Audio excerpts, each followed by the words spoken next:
What remained of these individuals was shaped not only by biology, but by an environment that had become hostile, unstable, and profoundly limiting. Before any cultural or behavioral interpretation can be made, the natural world imposes itself as the primary explanatory force. In El Sidrón, the environment is not a background element. It is the starting point of the story. In northern Iberia, a region now defined by green hills, humid forests, and relatively mild conditions, the past reveals a dramatically different landscape. Around 49,000 years ago, during the Late Pleistocene, this territory underwent a severe ecological transformation. The archaeological site of El Sidrón, located in present-day Asturias, preserves more than human remains. It records the silent consequences of a world pushed toward environmental breakdown. Every fragment recovered from the cave exists within a context of extreme stress. The climate was colder, the ecosystem unstable, and the availability of resources sharply reduced. These conditions were not brief anomalies.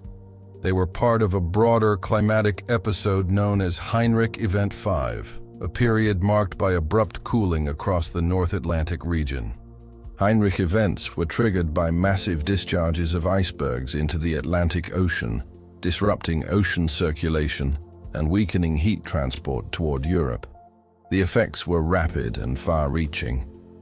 While the origin of these events lay in the polar regions, their consequences reshaped continental environments across Western Europe. Temperatures dropped sharply.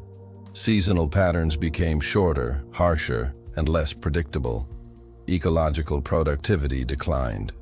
From an environmental perspective, this meant less vegetation, reduced plant diversity, and a cascading collapse across food webs. As primary productivity fell, animal populations followed. Before we dive in, comment where you're watching from and subscribe to Primal Roots.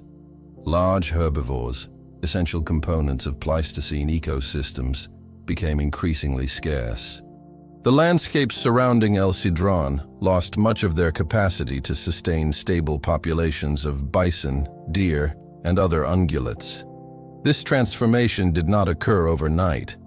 It unfolded gradually, tightening ecological constraints generation after generation. Paleo-environmental data derived from pollen analysis, sediment cores, and stable isotope studies point to a landscape dominated by open, cold-adapted environments. Dense forests were either rare or entirely absent. Shrubs and sparse vegetation replaced more complex plant communities. Biomass availability steadily declined, placing severe limits on the energy circulating through the ecosystem. For human hunter-gatherers, this shift represented more than a challenge. It posed a direct threat to survival. Neanderthal groups occupying this region relied heavily on large game to meet their caloric needs. Animal protein and fat were critical, especially in cold climates where maintaining body temperature required significant energy expenditure. During Heinrich Event 5, these vital resources became unreliable. Prey populations were not only reduced in number but also more dispersed across the landscape. Hunting success became less predictable, and the cost of failed foraging increased dramatically. As resources declined, the ecological balance grew increasingly fragile. Searching for food required longer movements across a cold and unforgiving terrain. Each additional kilometer traveled meant higher caloric costs. In freezing conditions, mobility itself became a risk factor. Energy spent moving was energy not recovered through food. The margin between survival and collapse narrowed. Neanderthal groups were forced to operate within a shrinking window of viability, where even small disruptions could have serious consequences. El Sidrón was not an ideal refuge in this context. Its occupation coincided with a period when the environment offered few advantages and many dangers. The cave functioned less as a comfortable dwelling and more as a strategic shelter within a hostile landscape. Protection from extreme cold, wind, and seasonal instability likely played a central role in its use. Environmental evidence strongly suggests that these populations lived under constant ecological pressure. This was not a short-lived crisis, but a prolonged state of stress extending across generations. Reduced food availability, combined with sustained cold-shaped patterns of mobility, subsistence decisions, and long-term survival strategies. Understanding El Sidrón requires acknowledging this environmental framework first.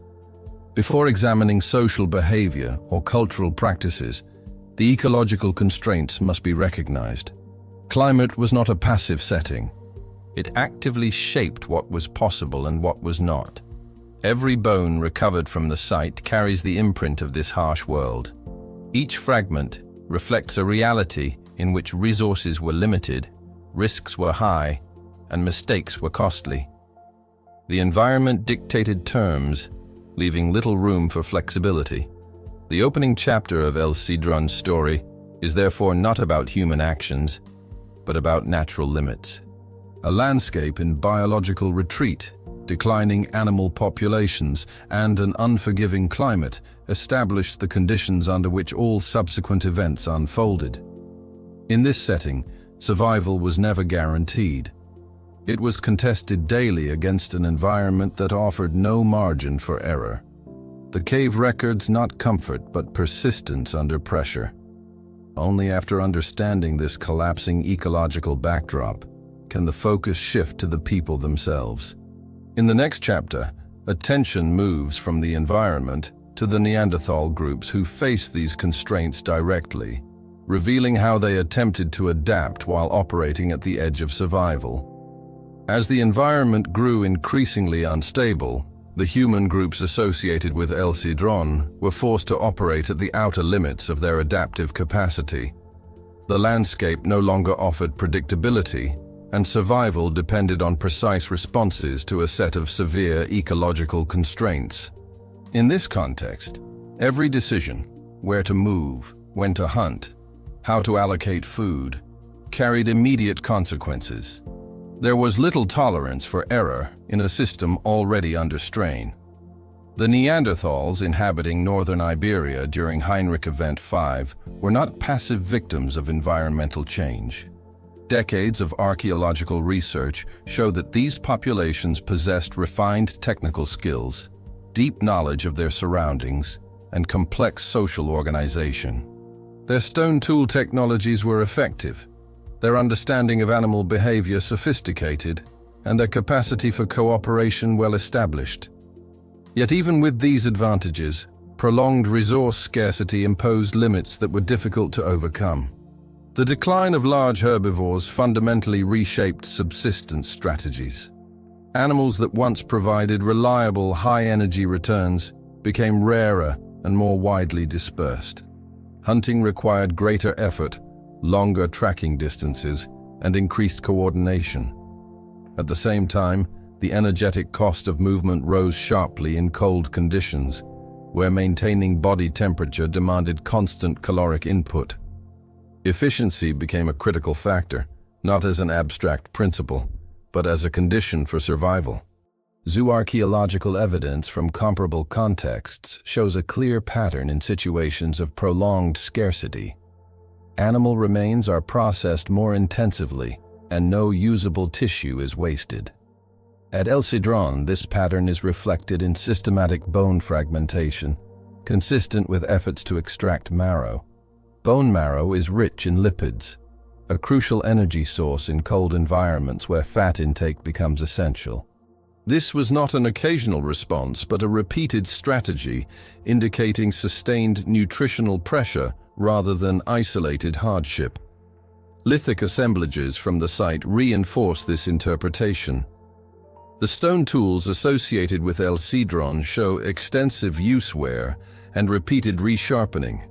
In environments with abundant raw materials and stable food sources, tools are often discarded once they lose efficiency.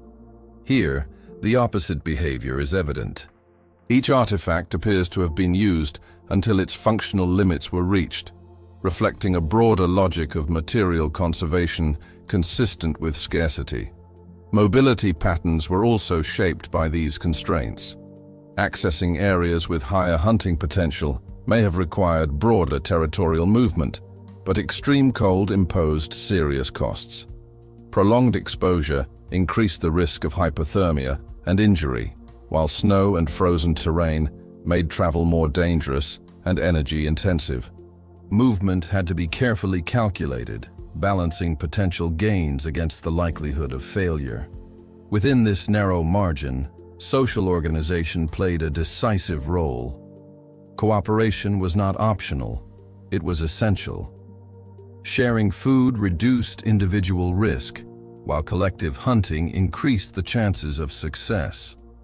Care for injured or weakened group members, often documented in Neanderthal populations, became even more critical under these conditions. Knowledge transmission, how to track prey, where to find shelter, when to conserve energy, was a key adaptive asset passed across generations.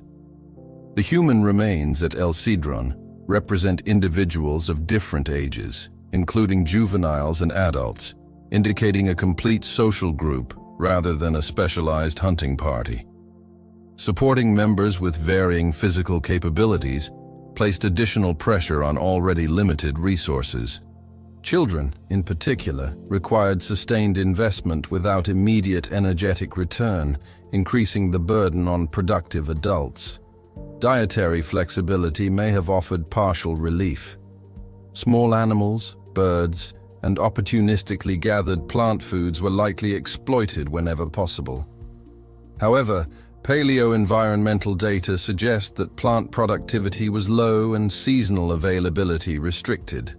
Alternative food sources could supplement the diet, but they could not fully compensate for the absence of large game. The subsistence base remained narrow and vulnerable. This combination of factors produced a state of chronic ecological stress.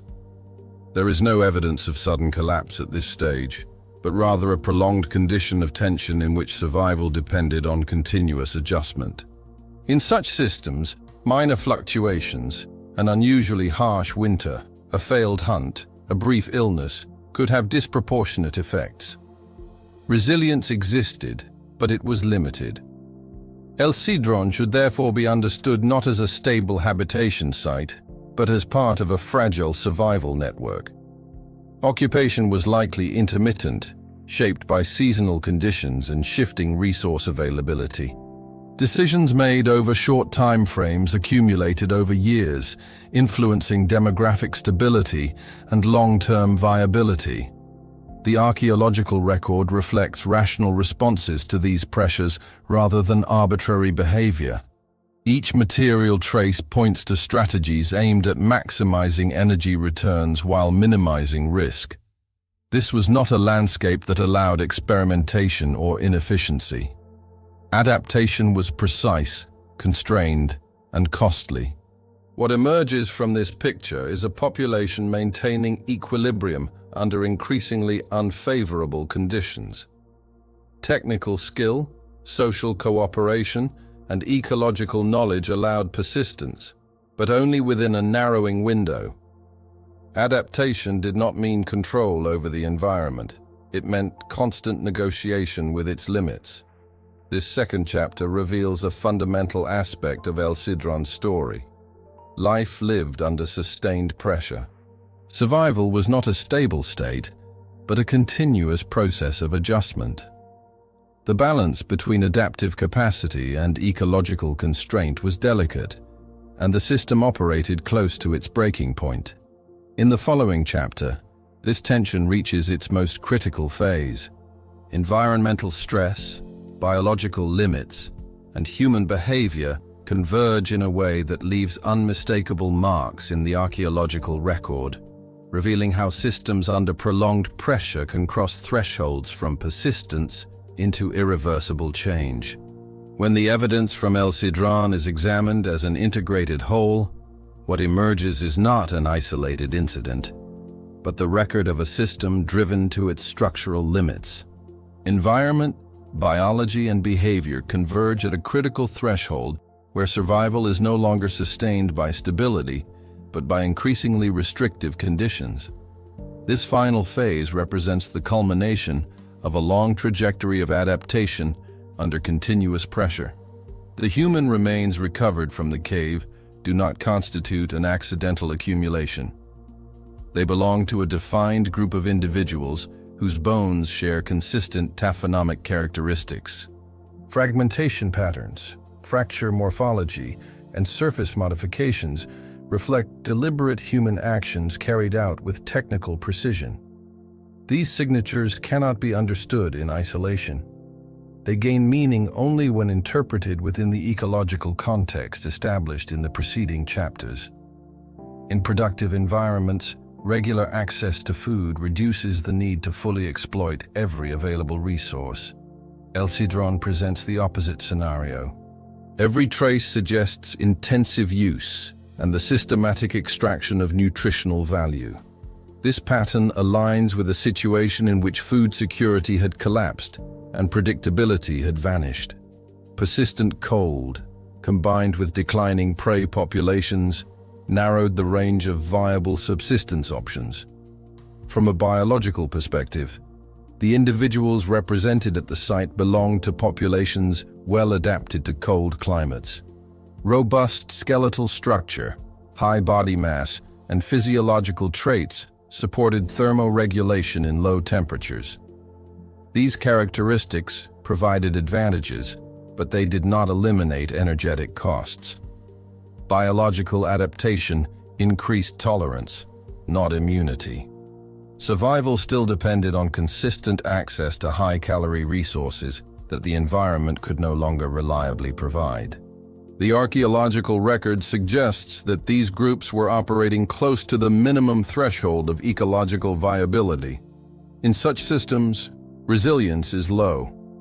Small additional pressures, whether climatic fluctuations, demographic imbalance, or social disruption, can trigger disproportionate consequences. Collapse does not require a single catastrophic event. It can emerge from the accumulation of unresolved stress over time. Sidrón illustrates this dynamic with unusual clarity. Prolonged scarcity, elevated energy demands, and the obligation to sustain a complete social group combined to create extreme vulnerability. Adults, juveniles, and individuals with differing physical capacities all depended on a diminishing resource base. The maintenance of social cohesion, normally a strength, became an additional constraint when available energy could no longer meet collective needs. The material evidence does not point to confusion or lack of knowledge. On the contrary, the modifications observed on the human remains follow consistent patterns, comparable to those documented in other Paleolithic contexts under severe ecological stress. These actions reflect decision-making within a framework of adaptive rationality, shaped by necessity rather than cultural preference. Modern ethical interpretations are irrelevant to understanding this record. What matters scientifically is the recognition that human behavior is inseparable from the ecological systems that sustain it. At Sidrón, the environment did not merely influence choices, it drastically reduced the set of possible alternatives. Over time, options were progressively eliminated, leaving only responses at the extreme margins of viability. This site occupies a central position in discussions about the limits of human adaptation during the Late Pleistocene. It demonstrates that even populations with advanced technical skills, complex social structures, and deep environmental knowledge can reach a saturation point. When the energetic foundation of survival erodes, adaptive strategies become increasingly constrained, regardless of their prior effectiveness. Sidrón also contributes to broader interpretations of Neanderthal population dynamics near the end of their existence. Abrupt climatic events, such as Heinrich Event 5, did not act in isolation. They compounded ongoing environmental pressures, fragmenting habitats and destabilizing ecosystems. In marginal regions like northern Iberia, these effects were amplified, creating zones of heightened vulnerability.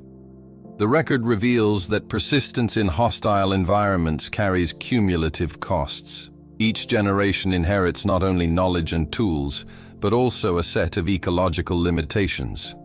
When these limitations intensify beyond the group's capacity to respond, functional collapse can occur without dramatic signals. The process is gradual, often silent, yet irreversible. The scientific value of El Sidrón lies not only in the remains themselves, but in the integrated narrative they support.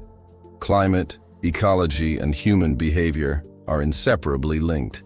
The site offers a detailed portrait of how environmental change propagates through biological systems and shapes human decision-making under extreme conditions.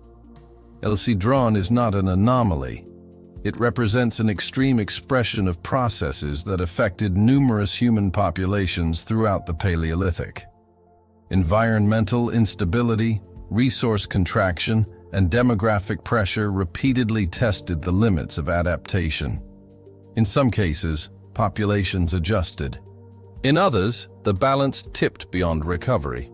At the end of this sequence, what remains is evidence that human survival has never been guaranteed.